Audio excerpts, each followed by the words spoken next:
বাসায় হঠাৎ করে মেহমান আসবে, তাই জামাই সকাল সকাল ঘুম থেকে উঠে চলে গিয়েছিল বাজারে। কারণ অনেক দিন থেকে বাড়িতে না থাকার কারণে বাড়িতে অনেক বাজারই শেষ হয়ে গিয়েছিল। সকাল সকাল তাকে বলেছিলাম, সে কিন্তু এখানে ব্যাগে যা যা পেয়েছে সামনে বাজারের নাকি সবকিছুই নিয়ে এসেছে, আবার লিখেও দিয়েছিলাম। লিখে দেওয়ার পরেও কিছু জিনিস জামাই বরাবরের মতো সেরে আসে। জানি না সবার ক্ষেত্রেই এমন হয় কিনা। যেহেতু অনেক দিন থেকে বাড়িতে ছিলাম না, ঈদের ছুটিতে বাবার বাড়ি শ্বশুর বাড়ি মিলে প্রায় 15-20 দিনের মতো বাড়িতে না থাকার কারণে প্রত্যেকটা শুকনা বাজারই বাড়ি থেকে শেষ হয়ে গিয়েছিল। জামাই আবার দেখছি এখানে নতুন এক ধরনের রংপুরের আলু নিয়ে এসেছে। এটার ভর্তা নাকি খেতে অনেক বেশি মজা লাগে। ভাই আমি যতই নিজেকে কন্ট্রোল রাখি না কেন, আমি যখনই দেখি বাসায় ভর্তা ভাত রেডি করা হয়েছে তখনই কেমন যেন খেয়ে ফেলি, নিজের দিকের চিন্তা একেবারে বাদ দিই। তো আমার মতো কে কে আসছেন অবশ্যই জানাবেন। আর এদিকে দেখি বাচ্চার বাবা বাচ্চার জন্য নিয়ে এসেছে বাবুই শপ থেকে এভিনো বেবি ক্রিম আর লোশন। এটি কিন্তু নিয়েছে বাবুই শপ থেকে। আমি ক্যাপশনে পেজটা দিয়ে দিব।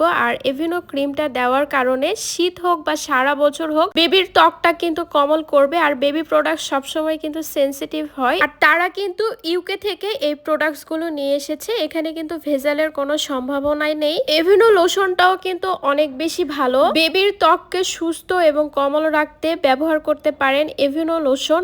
আর আঠালো কোনো অনুভূতি ছাড়াই কিন্তু ত্বককে রাখে নরম এবং মসৃণ। বাবা মায়েদের আস্থার নাম এভিনো লোশন বা এভিনো ক্রিম। আর এদিকে হচ্ছে বাজারগুলো আমি গুছিয়ে নিচ্ছিলাম। আসলে একা হাতে যেদিন বাজার করা হয় সেদিন একটু অনেক বেশি কষ্টকর হয়। আজকে শুকনা বাজারই জামাই বেশি করেছে। আরো অনেক কিছু বাসাতে ছিলই, আবার যেগুলো ছিল না সেগুলোই নিয়েছে। কয়েকদিন থেকে কেমন যেন বেগুন ভাজি খেতে ভীষণ ইচ্ছা করছিল। বেগুন সচরাচর খাওয়া হয় না অ্যালার্জির কারণে। তো বলছিল যে দেখো আমি এখানে 2টা বেগুনই নিয়েছি, বেশি নেই নাই, কারণ বেগুন খেতে তুমি পছন্দ করো কিন্তু খেতে পারো না অ্যালার্জির সমস্যার কারণে। আসলে জামাই বরাবরের মতো আমার দিকে একটু বেশি কেয়ার করে। আদা রসুন থেকে শুরু করে সবকিছু শেষ হয়েছিল। আবার দেখছি ছোট মাছ নিয়েছে। তো ছোট মাছ যখন বাজার থেকে নিয়ে আসা হয় তখন কিন্তু আমার মাথায় একটু বেশি রাগ হয়, কারণ ছোট মাছ বাজার থেকে সচরাচর কেটে দেয় না। আবার কেটে দিলেও নাকি অনেক সময় লাগে, সে দাঁড়িয়ে থেকে অত সময় কেটে নিতে পছন্দও করে না, তাই বাড়িতে নিয়ে এসেছে। কাজের খালা আসে সে সকালে, তারপরে সে বাজারে গিয়েছিল।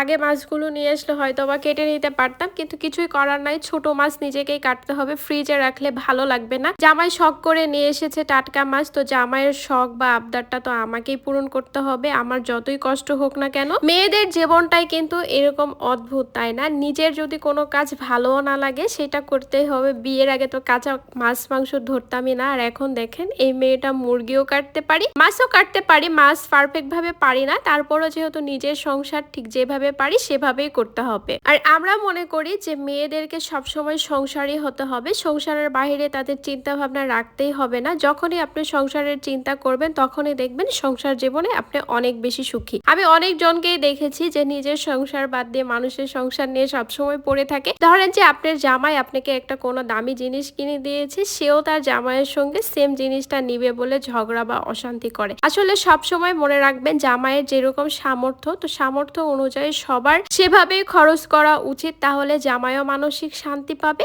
আপনিও মানসিক শান্তি পাবেন। দিন শেষে একটা পরিবার সুখী হয় দুজনের মনের মিলে, দুজনের সাপোর্টে বা ভালোবাসায়। আর একই সঙ্গে অনেকগুলো বাজার গুছাইতে আমার কষ্ট হবে বলে আমার জামাই আমাকে সব কাজে সাহায্য করে, এই কাজে সাহায্য করে নিচ্ছিল। আজকে এখানে রাখছি, আল্লাহ হাফেজ।